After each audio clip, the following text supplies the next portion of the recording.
Welcome to Depth of Field, an independent filmmaking podcast hosted by Dr. Mike White and Shelby Hagerden, independent filmmakers and industry professionals. Episodes will touch on recent films, the state of the industry, the regional scene in Iowa, Nebraska, and South Dakota, the occasional gear discussion, and interviews. Stay up to date with our current episodes on Spotify and YouTube. Hello and welcome to the April 28th, 2026 edition of Depth of Field. I am Mike White. And I'm William Rock.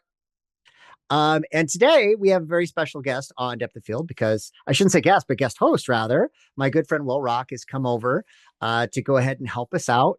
You guys probably know Will because he's got a really successful picture right now, Jury of Her Peers, which is touring festivals right now. And I think you had a couple of wins recently, some stuff going on. We did. I brought those with me. We got the gold for best professional feature at the Cedar Rapids Film Festival, and we also won the most Iowa film at the Cedar Rapids Film Festival.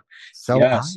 Wow. Well, to submit to Cedar Rapids, you have to list in your submission what your Iowa connection is, and they take all of the Iowa connections and they rank the best one, and that was ours. Well, that's pretty cool. Congratulations. Thank you. Fantastic. Yeah. So I know it's a great picture, and Will's worked on it a long time. He's had, gosh, how long has it been? A couple of years, hasn't it? Yeah, we did the proof of concept in December of 2023. Mm-hmm. We had our principal photography was the fall of 2024. So yeah, it's been getting on a year and a half since we filmed the thing. Right. And you were a guest on Depth of Field, I think, when it was in pre-production, weren't you? I think like during production or right after, or maybe before. I don't remember. It's been a while. Because we've been off for about a year and a half. And for those who are maybe new to the show, Shelby Hagerden, my producer and my wife, and I usually co-host the show, but Shelby is closing her academic year. It's her first year as a film professor. She's finishing up. And as it's a lot, your first year. And so as she's closing up, I've been having guest hosts, and Will has been kind enough to spend his time. And the poor guy, we had technical problems. He didn't come on for 25 minutes as we're scrambling around, getting power cords connected and microphones connected and stuff. So we're thrilled to death to have you on the show. So thank you. Happy to be here. I almost did this from the stands of a track meet, so it's okay. I know my hair looks really bad because it's fine. But on this week's episode of Depth of Field, we're going to have, first of all, some local film festival recaps and things that have happened. There's also the Chief Standing Bear controversy, which we need to talk about a little bit in Nebraska. Also, the Paramount and Warner merger, as well as CinemaCon. If people don't know what CinemaCon is, we're going to talk about that. The NAB recap, the National Association of Broadcasters trade show, just happened in Las Vegas.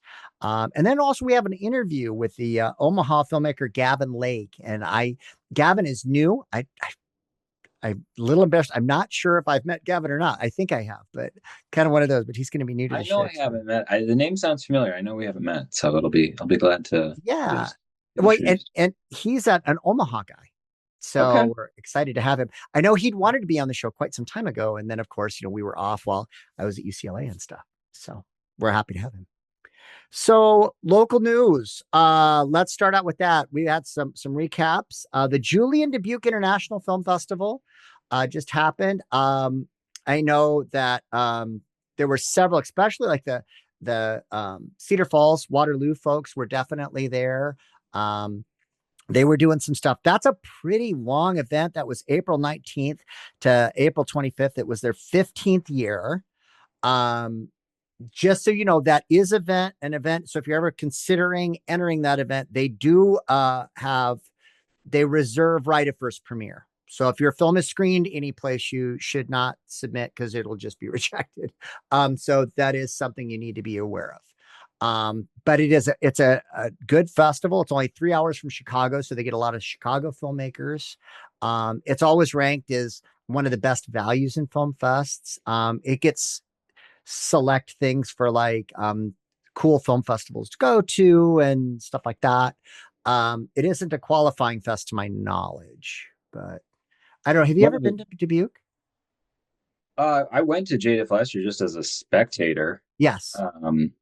and with a and it's a wonderful festival. They did expand it to a full week this year. I think last year was only 5 days. Yeah, it's still a big festival. It is. The big draw for JDIF as a filmmaker is that they provide supported housing, so Yeah. that if you are a filmmaker, they will put you up in housing, which is huge. Most festivals don't pay No. anything. You get a pass, you get a lanyard, and that's it.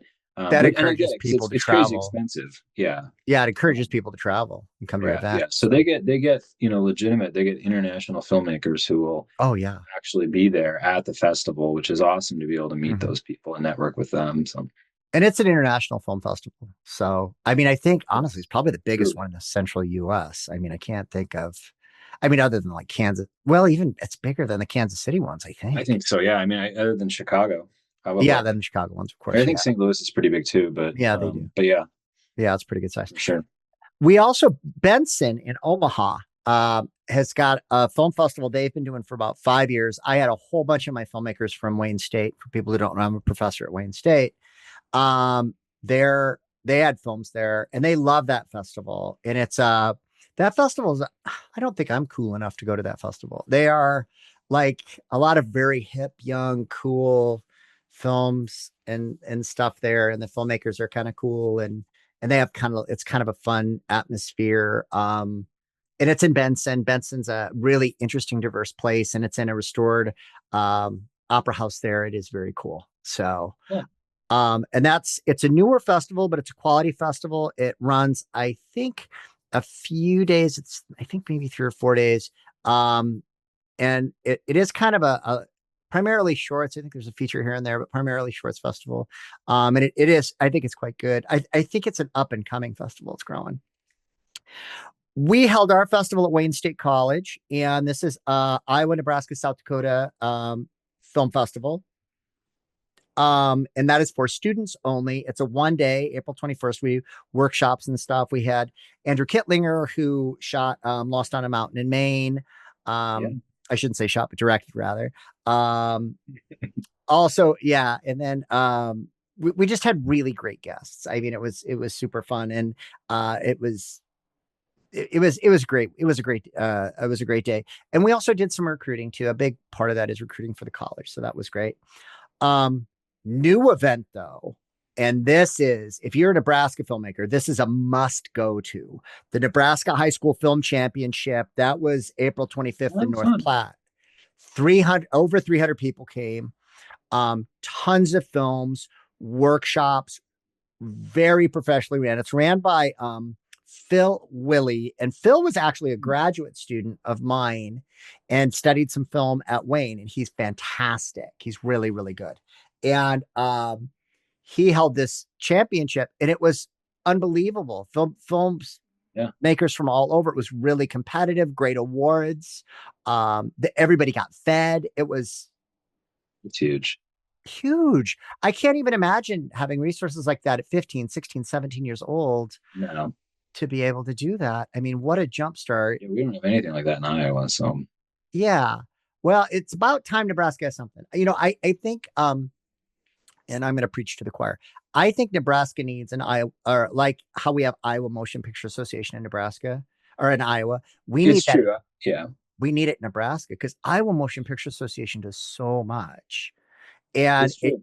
it Yeah. unifies everybody. I'm a big believer. I think it needs to happen in Nebraska. Yeah. I think, well, I mean, with Iowa Motion Picture Association, it's almost like they have too many awards because they do have student awards at IMPA, They do. but then they have everything from student awards up to, like music videos and professional, like television commercials. Yeah, they have Um, commercial work too. Yeah, so it's almost to the point where we should try and maybe spin off a separate student awards, but I don't know. That's not my Yeah, call. maybe that's it. Maybe there's a separate a high school type thing. We've got the population in Iowa. We could definitely do it. So I mean, I think We've that's got the plenty of case. filmmakers here, that's for sure. Oh, there's filmmakers every place too. That's a great idea. I don't know. Somebody listening out there, maybe that's something you should do. I do want to talk about something, and it's a little bit of a touchy situation, and I feel bad because in Nebraska we've had a couple of things.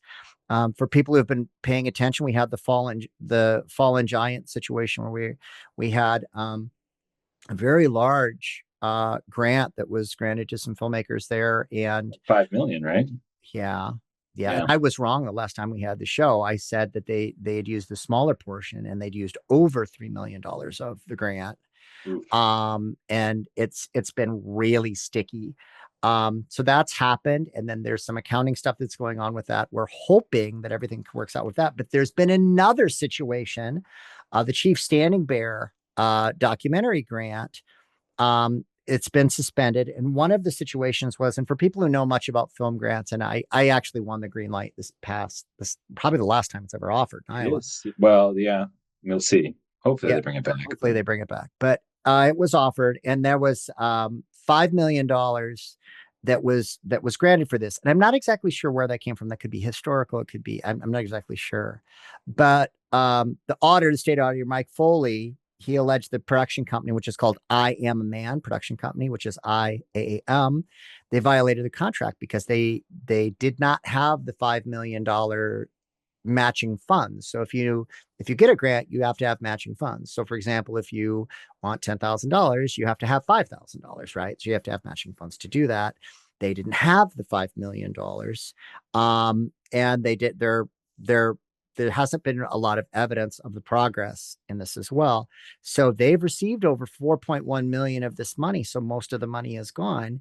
And this is the second film related grant in Nebraska. And people are really getting concerned that some of this, and alleged, I'm using the word alleged misuse of funds could go ahead and really create a potential situation for the very new and maybe in jeopardy film tax incentive in Nebraska.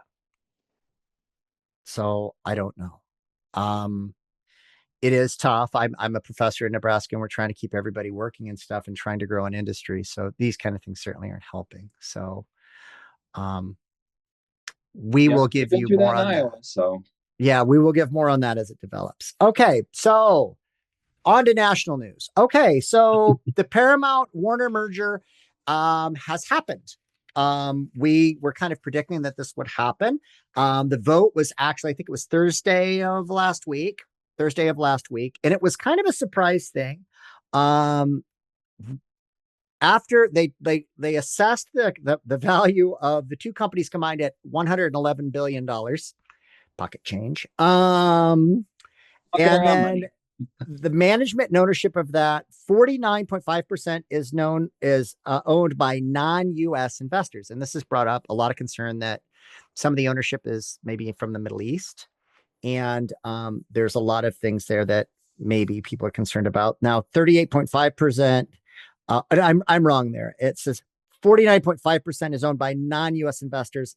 I'm off a little bit. 38.5% of that is Middle Eastern funds. So my mistake there. The deal was spearheaded by David Ellison of Skydance. Okay.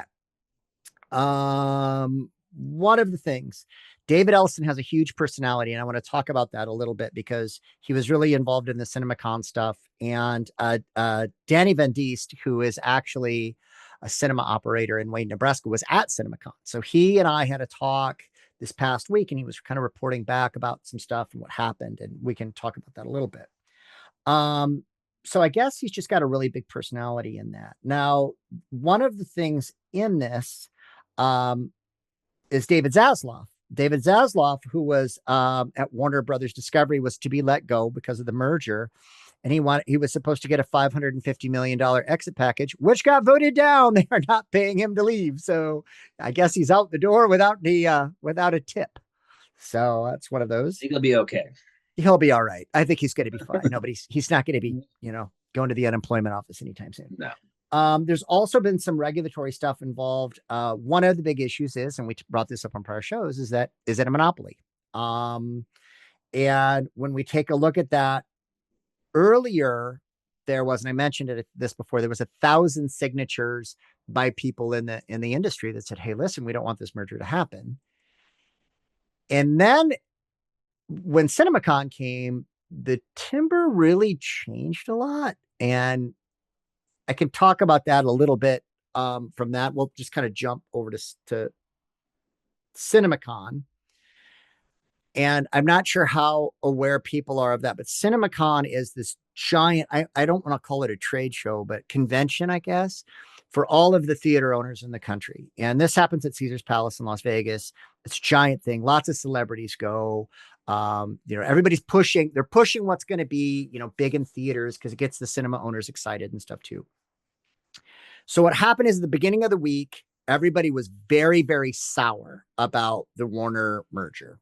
And then Warner came along and they said, hey, listen, we're going to commit to some huge number of movies and I think it's supposed to be 30 films. We'll see if they keep their word or not. Disney did the same stuff before. Then they said they have a 45-day theatrical window. Okay, so that's a change because during COVID, everything went down to a 30-day theatrical window and now 45. I guess Spielberg was lobbying for a 60, but even Steven Spielberg only has so much power. So it's going to be 45. And then Paramount Warner actually debuted a bunch of stuff, including the Dune Part 3. And that's supposed to be the film that during the holidays is going to compete against Disney Marvel. Because I guess Marvel has a new picture coming out during the Christmas holiday. So that's coming. And then on the Paramount side, they've got a Jackass movie coming out for the summer. And then they have another Paddington movie. Let's see here. And Disney Marvel kind of the same genre there, right? Yeah.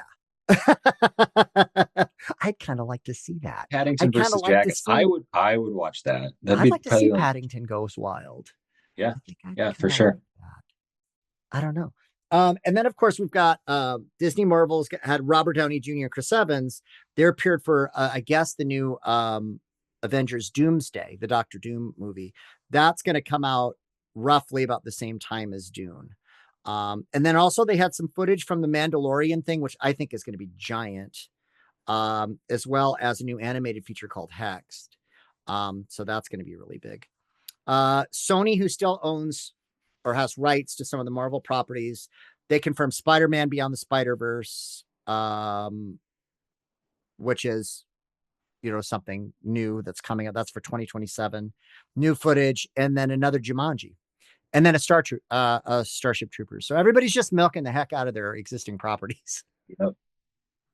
So I guess that's what we're going to do now. We're just going to complain about that too. So yeah. So I mean, that's okay. I've got to admit though, I like the Mandalorian TV show. I think it's really super good. And I'm a sucker for the Denis Villeneuve Dune movies. I think they're so good. And yeah, he's my French Canadian brethren. And man, so talented. I think the source material goes off the rails pretty fast after so I'm worried about, the same reason I'm worried about the Odyssey, right? Like, yeah. It's like, the story is just not structured. Somebody becomes a worm in one of those. Yeah. Right. Like, I'm serious. Like in like the fourth or fifth book, somebody becomes a worm. It's like really weird, but it's a really cool thing. So we're actually pretty excited about that. Want to talk about the NAB trade show. Andrew Eaton, who is our engineer at Wayne State College, they flew him out for the trade show. We're actually got a big grant to redo one of our studios. So he was there and got a lot of stuff going on with that. So he's been working on that. That show's been around forever. They've had it since about 1991, and it's at the Las Vegas Convention Center in Las Vegas. So it happens all the time. Big news that's happened there. Fujifilm finally released their Externa 55. I've probably talked about that before. Actually, one of my friends, Andrew Kittlinger, who I just mentioned a little while ago, he shot for Sylvester Stallone, Lost on a Mountain in Maine. And they had sent him to Oregon, and he was the first person to ever shoot on that camera. So all of the test footage on that camera was shot he directed that by their team. And I guess it's terrific. He sent me a link to it. I haven't watched it, but I guess that camera was the toast of NAB. I mean, even ahead of, all of the big products and stuff that are out there, it was really the big thing. I'm crazy excited because I love large format cameras. I get really excited about it. DJI, the drone people, a while back, bought Ronin, the people who make really high quality gimbals. So if you like little itty bitty cameras on little itty bitty gimbals, then you can go ahead and use one of those. They run about $719 for one of those. They are great, and they use intelligent tracking. So they use kind of like motion tracking to be able to do this. I don't want to call it AI, but it's this intelligent tracking, and it can do that up to 10 meters away. So if it's really great for amateur shooters and stuff. So if you wanted to do that. Tilta has the Nucleus M, which is their wireless focus pull system, which allows you to remotely focus the camera. So you hook it up to the camera while another person away from the camera can focus it. We have the Nucleus M at Wayne State. We love it. We use it. It's fantastic. I wish it went out more with students. They are afraid of it. But it is. Manfrano, who is my favorite maker of tripods, now has a new 500x fluid head tripod for only $600. And that is a complete solution. So it's the sticks and the head all integrated. So it's all in there. So that's all inclusive.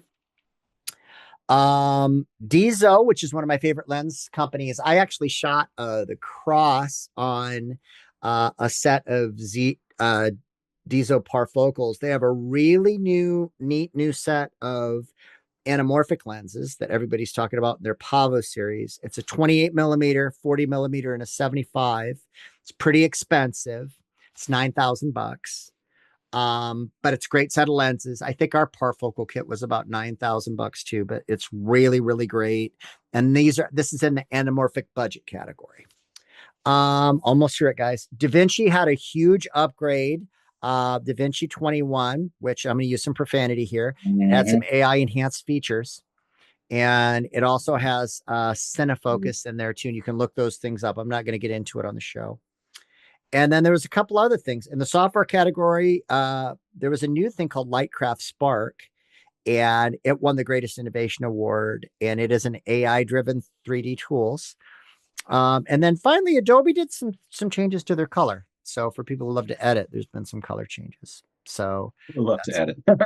yeah, there's been so much stuff. I burned through that. So for people who love the Gear Talk, I would really strongly get on and Google all the things that I talked about.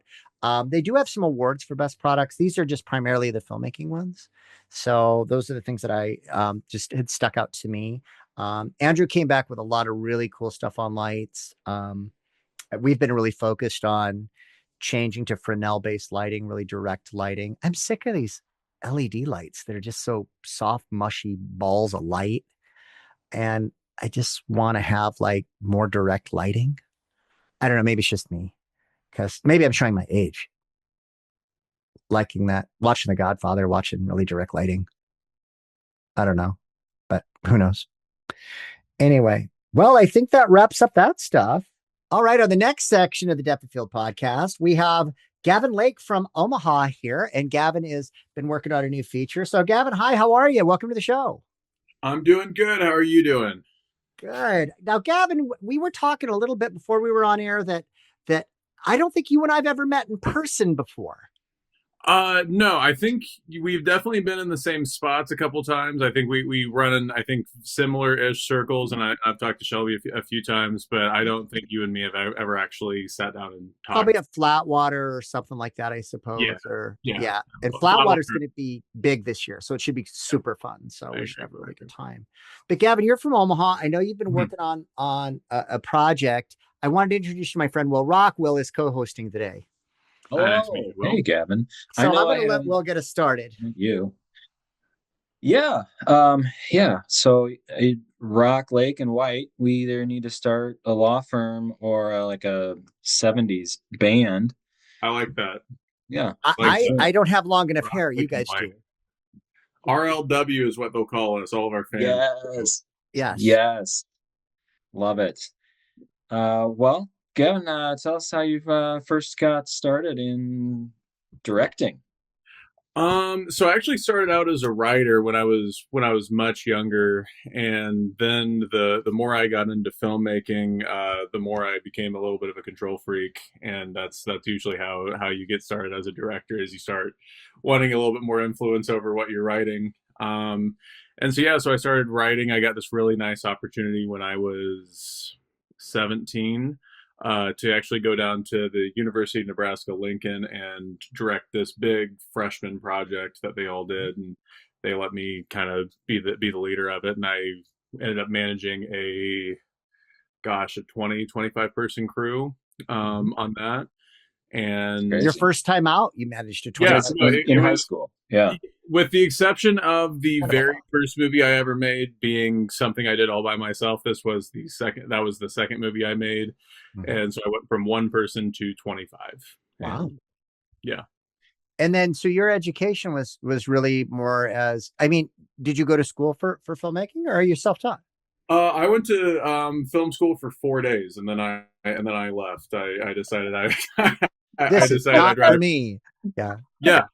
No, I'm someone who's very like money conscious, and Sure. I think that like when I was at school, I was really thinking a lot about how what I was getting out of it for what I was putting in, Sure. and I was like, I can probably make movies with my friends for about the same amount and everything like that. And I think film school is a whole can of worms that is a interesting podcast, all by itself. But Well, I am a film professor, so yes, yeah, I would say I don't want to offend or anything. I think no, it's there's okay. like lovely. Yeah, no, I think like my both my friends, Mitch Francis and Trenton Hancock, who you may also be familiar with, they went to film school, and Trent actually went to film school out in LA.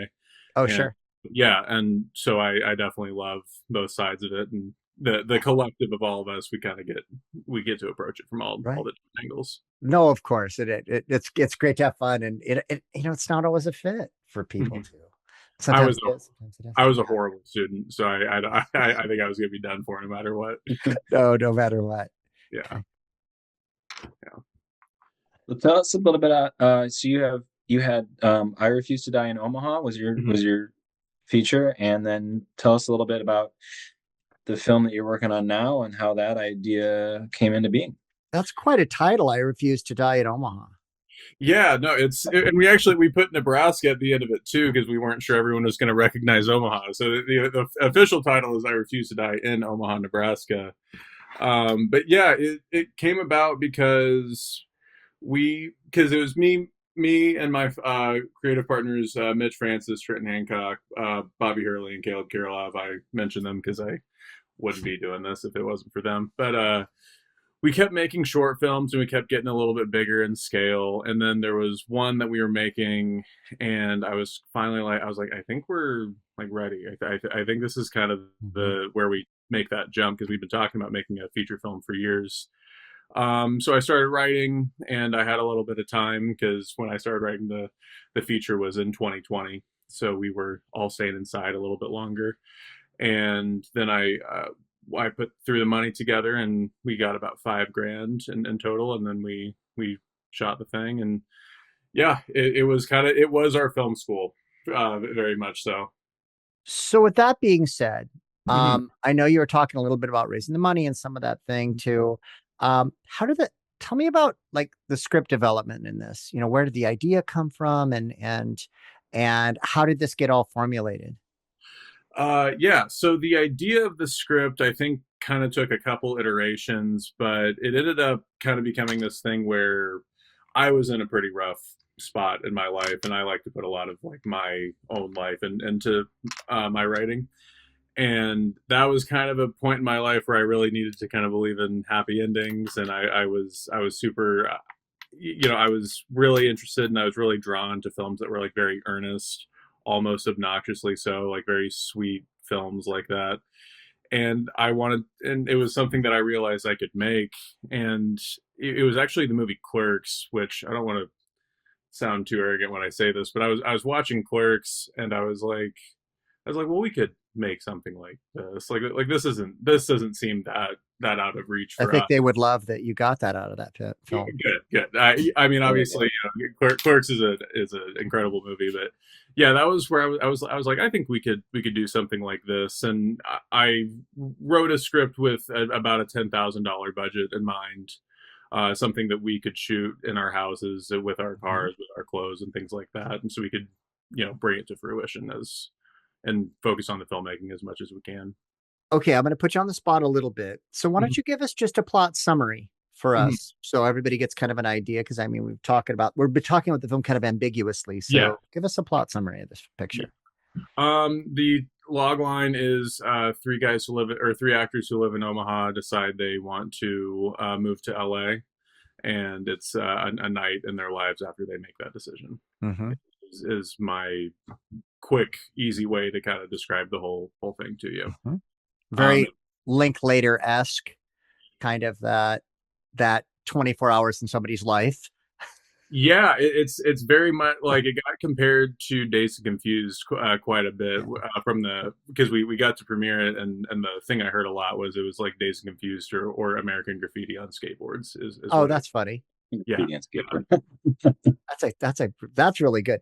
That'd be a nice review for someone. Aesthetic wise, how it looks.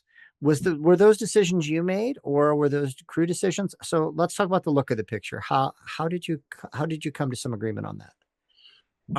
We had a pretty good base going in. It was like I kind of had the idea for as far as like the inspirations, but I think that what Bobby and Caleb did with the lighting was they brought like a really kind of soft, like pastel, almost like kind of flavor to it, which I really loved. And then my initial inspiration were like a lot of John Hughes films. Wow. Lady Bird was a big inspiration for me, and then Good Will Hunting as well really meant a lot. And I do think that we got it pretty close, or at least as close as we could. But yeah, I think the colors are very much in kind of that pastel range. It's so funny though. Those are such interesting comps. I mean, I just taught women in film this past semester, and it's so funny how that Lady Bird still comes up and comes up and comes up. There's something about that picture and the look of that picture that people really love. And it's shot so simply with so much portraiture in it. It's just such a simple thing, especially in the era of fancy, pretty art films. It's just so practically shot. It's just really smart. Yeah, and I really did love that, and I didn't quite articulate it quite as well as you did there. But when I was kind of developing the look for that film, it was one of those things where I was telling Bobby, who's the director of photography, I was like, I want it to be really simple. We like did not move off of the 35 millimeter lens that much.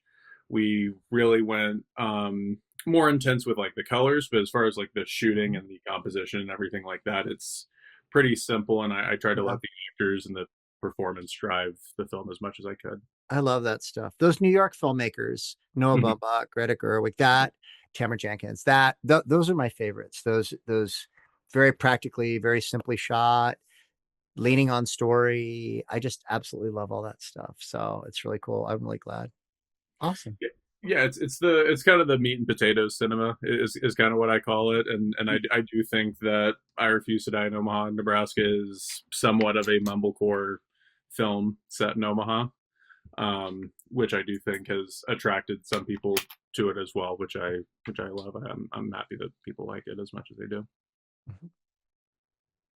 Awesome. And you did talk a little bit about pre-production in the sense that I don't know if you've seen Mark Duplass's "The Cavalry Isn't Coming" speech, where he talks about the School of Available Resources School of Filmmaking, where they went to this furniture store and they found these two identical chairs that were on clearance, and they're like, we got two of them, we can light one of them on fire, and they built the entire script around that. So it sounds like your pre-production process was similar to that, in the sense is, okay, we have this person's house and this person's house. And so tell us a little bit more about pre-production, especially on, you said, a $5,000 budget. What does that look like? Yeah, so the $5,000 budget, we took off about $2,000 right away to get a couple things for the camera right away. So about 40% of the budget went to camera, basically on day one. And then yeah, it was very much like a Mark Duplass sort of thing where we sat down and we were like, okay, what do we have? And luckily, we all come from families that are pretty supportive as far as what we do. So this was all of us being like, let's call in every favor we can.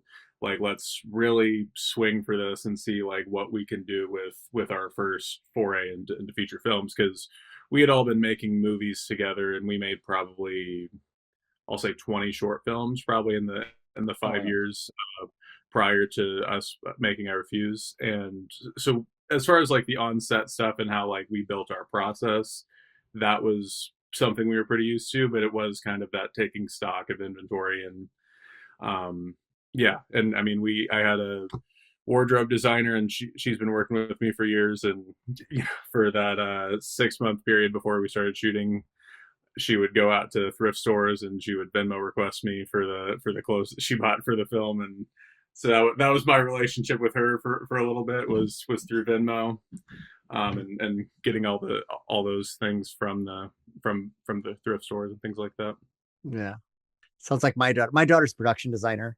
And actually, I saw your Jayhawk sweatshirt. She's going to KU. She's Really, rock chalk, yeah. yeah.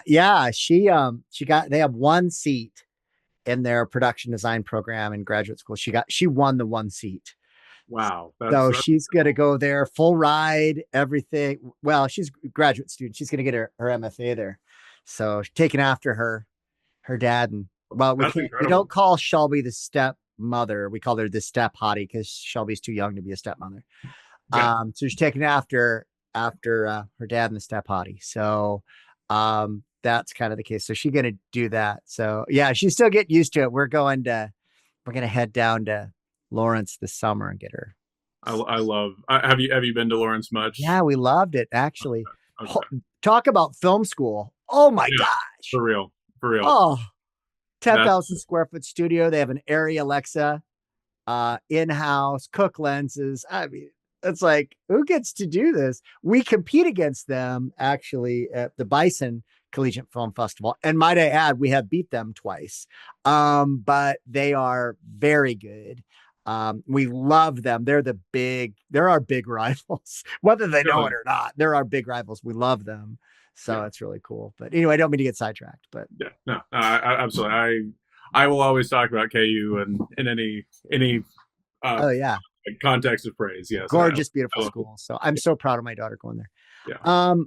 So I want to go ahead, and we're running out of time a little. So tell us about how and where we can see this picture.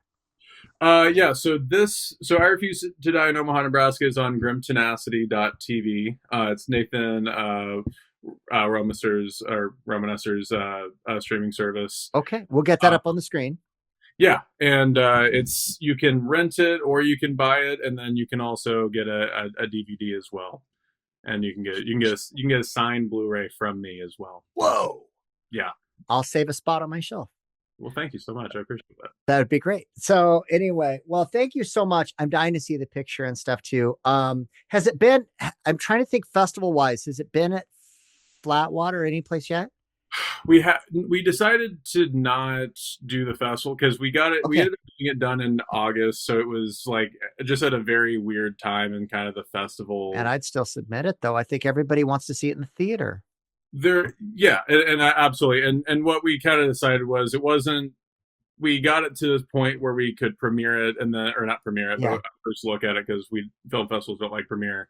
And then what ended up happening is, by the time it was kind of in the finished state where we wanted to show it to everybody, we had kind of missed the boat on the festival stuff. And that's when Nathan came in and he was like, "Hey, I do have this streaming service. We're looking for hours to put on." And I said, "Wonderful." So it has a home, which I love. Well, you know what? I'm right with you. One thing with me is I hate right of first premiere. I think it's stupid.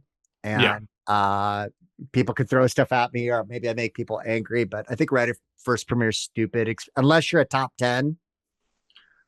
I'm completely with you because yeah, I mean, I think how does that help our industry? Did not get into festivals because we were just stuck with Yeah. circumstances. And It's like, our festival is such a big deal. We reserve right of first premiere. It's like, okay, great. It's So also frustrating when the same film is in like 12 different festivals. And it's yeah, like maybe one of these festivals should have been, the festival for this film. probably. Maybe it didn't need to take a slot from every festival. I don't know. It was a very interesting situation as far as like I had not prepared for that when I was making the film, or like I wasn't prepared for how much work that would actually be to like Yeah. figure out just where to put it when you're Same. Touring a film's a lot of work. I know Will's on the road right now. So Touring a much film. work. Oh, So much work. I love doing it. Don't get me wrong, Yeah. but it's a ton of work. Yeah.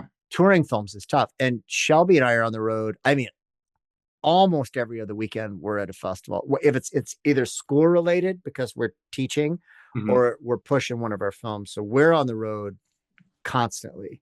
So touring a film's a lot of work. And I know talkbacks and stuff are fun, but man, it's a lot of work, and it can be pretty draining. And I know there's probably folks out there that are like, I just want to get my film done so I can tour it. And it is great. It is great. I mean, don't get me wrong.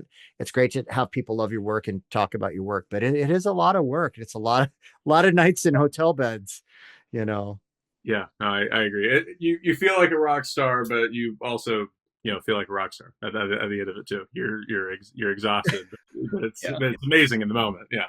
Yeah. So it's really great. Very excited about your picture. Thanks for taking time to be on the show.